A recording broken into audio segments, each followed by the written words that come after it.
Hello students, welcome to new classes. अब हम लोग डिस्कस कर रहे हैं इसी चैप्टर एटम में आगे थोड़ा सा। अब टॉपिक है डी ब्रोगली तरंग दैर्घ्य का संवेग के रूप में मापन। हम मान निकालना चाहते हैं, ये यूज़ आएगा हमें, इसलिए हम यहाँ पे एक पॉइंट बना रहे हैं इसका। तो डी ब्रोगली की तरंग दैर्घ्य का मतलब है हमें यहाँ पे एक तरंग दैर्घ्य निकालनी है लैम्डा, और उसका मान किसके रूप में निकालना है? संवेग के रूप में। तो हमारे पास दो साइंटिस्ट है, एक तो आइंस्टीन है।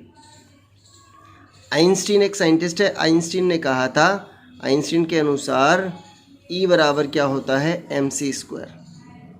mc स्क्वायर ऊर्जा बराबर क्या होता है? द्रव्यमान गुणा चाल का स्क्वायर, प्रकाश की चाल का स्क्वायर। C क्या है? प्रकाश की चाल। ओके भाई। ऐसे एक प्लांक साइंटिस्ट था। प्लांक के अनुसार E बराबर होता है h। एफ होती है फ्रीक्वेंसी, एच होता है प्लांक कांस्टेंट। फ्रीक्वेंसी मतलब आवृत्ति, ई होती है ऊर्जा। इन दोनों संबंधों में एफ जो है, वैसे अभी एफ को लिख सकते हैं हम लोग सी बाय लेमडा। एफ क्या होता है अपने पास में? एफ क्या होता है? एफ होता है सी बाय लेमडा।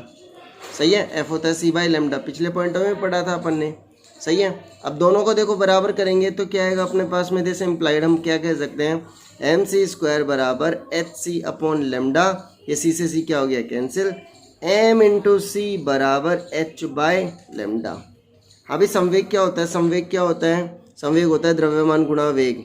संवेग क्या होता है? संवेग P बराबर होता है द्रव्यमान गुणा वेग। तो मैं यहाँ से क्या कह सकता हूँ? P बराबर एच अपॉन लेमडा, और लेमडा का मान अपने पास में कितना है? लेमडा का मान कितना है? H by P. सही है ना, एच बाय पी। ये अपना पॉइंट हो गया जिसमें हमने तरंग दैर्घ्य निकाली। ये जो तरंग दैर्घ्य आई है लेमडा, जिसका मान है एच अपॉन पी, इस तरंग दैर्घ्य को हम क्या कहते हैं? डी ब्रोगली तरंग दैर्घ्य। डी ब्रोगली तरंग दैर्घ्य। अब हम मेन टॉपिक पढ़ेंगे यहाँ पे।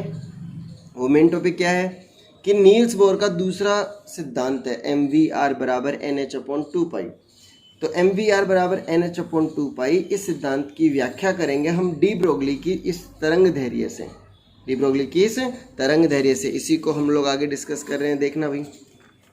तो अब टॉपिक का नाम अपने पास में क्या हो गया? डी ब्रोगली परिकल्पना से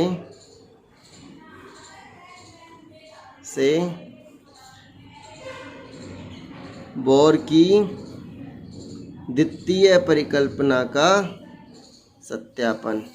बोर की द्वितीय परिकल्पना का सत्यापन। बोर की दूसरी परिकल्पना का यहाँ पे क्या कर रहे हैं? सत्यापन। बोर की दूसरी परिकल्पना का क्या कर रहे हैं? सत्यापन।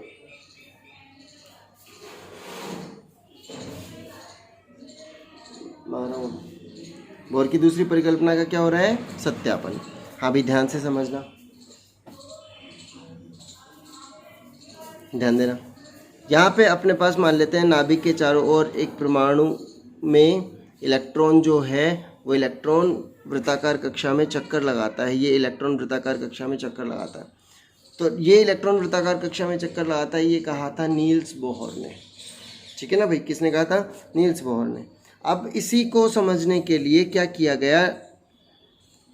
गया यहाँ पे रदरफोर्ड नहीं, सॉरी, डी ब्रोगली क्या कहता है कि ये यहाँ पे तरंग के रूप में गति करता हुआ कंपन करता है। ये इलेक्ट्रॉन किसके रूप में? तरंग के रूप में गति करता हुआ कंपन करता है। देखिए कंपन कर रहा है नहीं कर रहा? थोड़ा सा डायग्राम इसको एडिट कर देते हैं अपन। ठीक है भाई, ये एडिट यहाँ से ऐसे कर देना, ये पूरा एक साथ हो जाए। ओके भाई, ये क्या कर दिया? कंपन कर रहा है। अब एक चक्कर पूरा कब होगा? देखो, एक बार नीचे जाएगा, एक बार ऊपर जाएगा। इलेक्ट्रॉन क्या है? एक कक्षा में नहीं रहता है। जैसे एस पी डी एफ कक्ष होते हैं ना, एस पी डी एफ कक्ष, उन्हीं कक्षों में अलग अलग वितरित रहता है। तो ऐसे ही एक कक्ष में उप ऊर्जा स्तर होते हैं, वो इस प्रकार से होते हैं कुछ। सही है ना, कुछ अंदर होते हैं, कुछ क्या होते हैं? बाहर होते हैं। कुछ क्या होते हैं? बाहर होते हैं। अंदर वाले होंगे, इसका मतलब उनकी ऊर्जा कम होगी, और बाहर वाले होंगे, उनकी ऊर्जा क्या होगी? ज़्यादा होगी।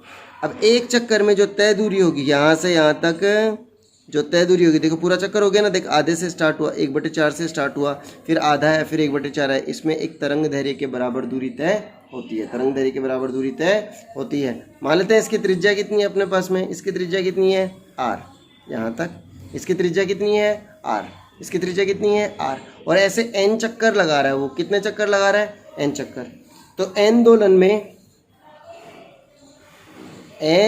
दोलनों में तय दूरी n लैम्डा, एक चक्कर में लैम्डा है, एक दोलन में लैम्डा है, ऐसे n कंपन कर रहा है तो कितनी होगी n लैम्डा, कितनी होगी n लैम्डा। और परिधि कितनी हुई, परिधि कितनी हुई 2πr। तो अब मेरे को एक बात बताइए, ये जो 2πr अपने पास में दूरी आई है ये परिधि है, तो देखो एक बार अंदर जा रहा है एक बार बाहर जा रहा है, तो ये n लैम्डा जो दूरी आई है वो एक्चुअल में 2πr के बराबर ही आई है ना। इसका मतलब मैं क्या कह सकता हूँ, 2πr बराबर n लैम्डा। डी ब्रोगली के अनुसार हम लोग क्या लिख सकते हैं, 2πr बराबर n, लैम्डा की जगह पे क्या लिख सकते हैं h/p, h/p, सही है ना। यहाँ पे अपन ने क्या लिखा है, लैम्डा बराबर h/p, पिछले पॉइंट में लिखा था ना अभी जस्ट।